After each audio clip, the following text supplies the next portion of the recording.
Jalan tol merupakan kebutuhan penting bagi masyarakat urban untuk menunjang mobilitas dan aksesibilitas yang efisien. Jalan tol tidak hanya mempercepat perjalanan, tetapi juga mendorong pertumbuhan ekonomi dan pengembangan wilayah. Untuk itu, kualitas dan keselamatan di seluruh ruas jalan tol menjadi hal krusial bagi pengguna transportasi.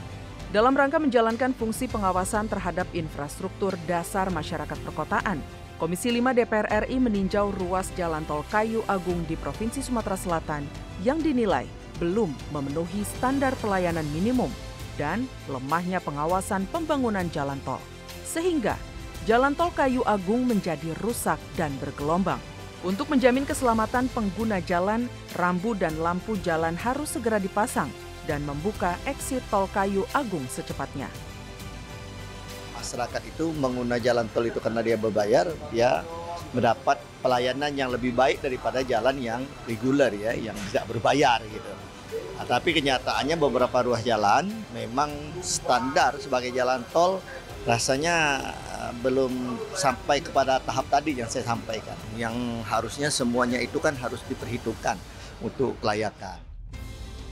Dalam tinjauan tersebut, Komisi 5 DPR RI banyak menemukan ketidaksesuaian pengelolaan standar pelayanan minimal di ruas jalan tol Kayu Agung.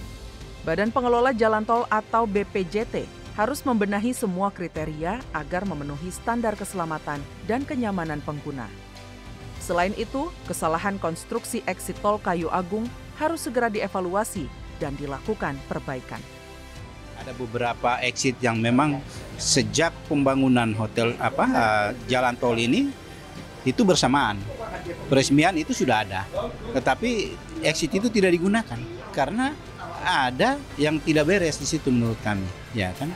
Mungkin kesalahan konstruksi dan sebagainya. Maka itu tidak dan sekarang mau direkonstruksi baru exit itu. Ini kan sudah pemborosan. Jadi kalau kerugian itu kerugian negara. Komisi 5 DPR RI menegaskan, BUMN harus bertanggung jawab secara penuh untuk mengelola jalan tol dengan cermat agar tidak menimbulkan kesalahan konstruksi yang berdampak pada kerugian negara. Seluruh ruas jalan tol di Indonesia harus memenuhi SPM agar meningkatkan pelayanan kepada pengguna jalan tol, memastikan keselamatan, kenyamanan, dan efisiensi dalam berkendara.